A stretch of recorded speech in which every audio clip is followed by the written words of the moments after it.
আমি বন্দি কারাগারে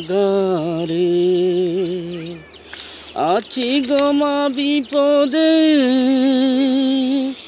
বাহিরের আলো মা চোখে পড়ে না। একা একা থাকি মা, তোমার কথা ভাবি। কখন জানি ওই কারাগার থেকে পাবো মুক্তি, জানি না। আমার জন্য দোয়া করো মা তুমি, যাতে আমি ওই কারাগার থেকে পেতে পারি মুক্তি।